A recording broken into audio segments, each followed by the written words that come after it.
Hi, Thomas. Gosh, this is a great letter you wrote. Really the truth, as I understand it, resonated with me. Um, I just want to talk with you a few minutes because, I see where you're going with this, and I can understand it perfectly well. Makes sense, Life has gotten really, really difficult, and you just feel like, the best thing for you to do would be just to close it down. It's your decision or a decision that you're tending to make.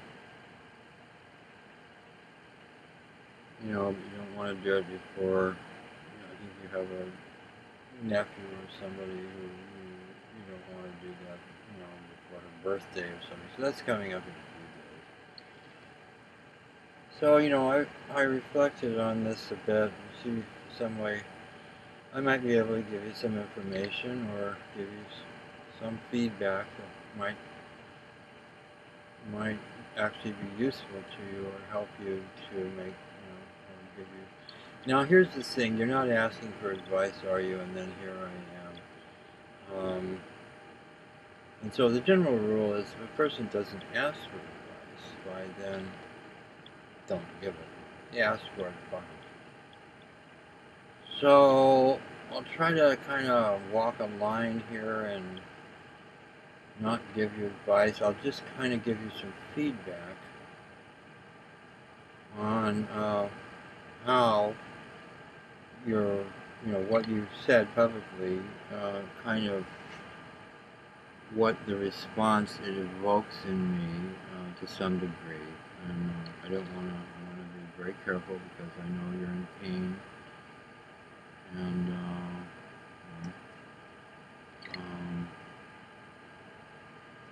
and if I do make mistakes and I do disturb you in some way, please forgive me because I really don't want to do that and apologize about that. So here's the thing.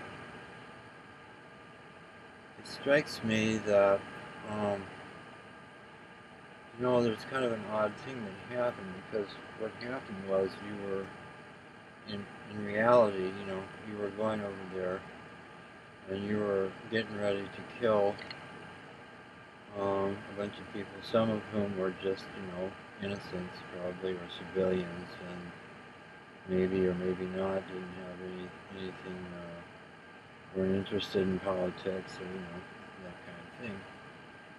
And so what happened to you was that instead of you inflicting, having the burden which many of your fellow soldiers who feel things, have and have great problems with, as I've heard, instead of you going and harming some other people somewhere, and then having to live with that.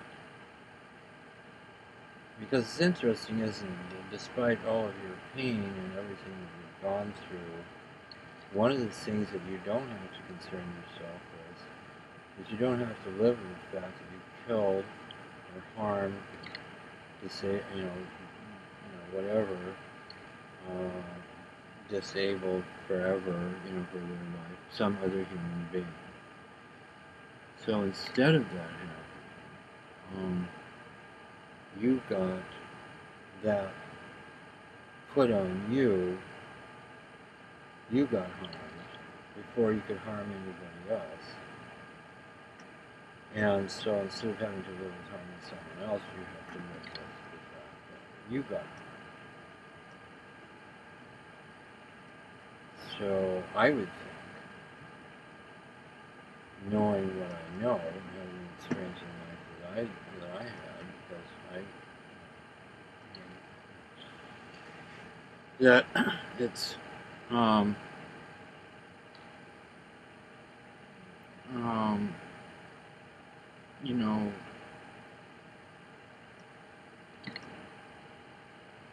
it may be less difficult actually because your conscience is pretty clear, isn't it? I mean, you were a young man, you didn't know much, and you wanted to help your country. Those are noble things to do. Um, so your conscience is clear, is it not? That's it.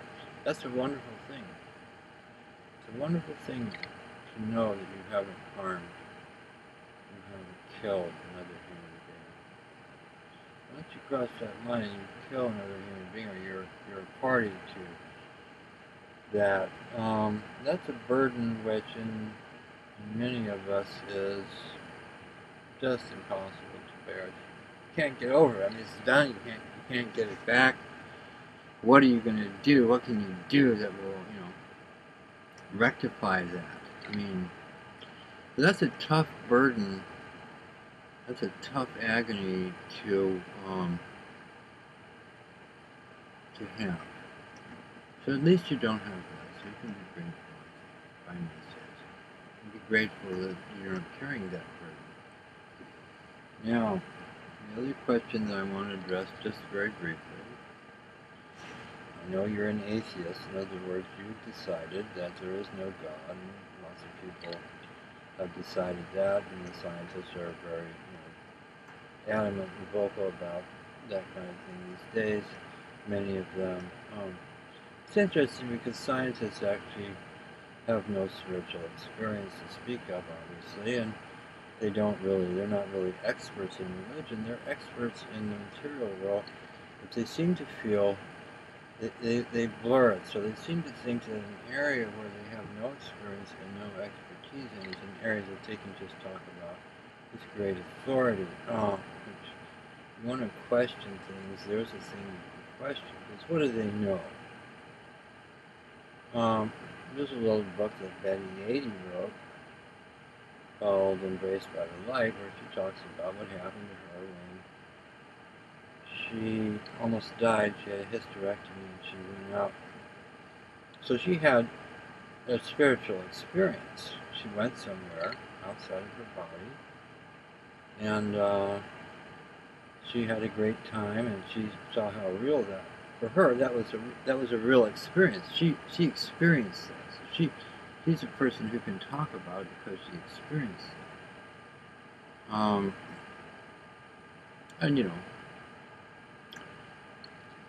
so the thing is this.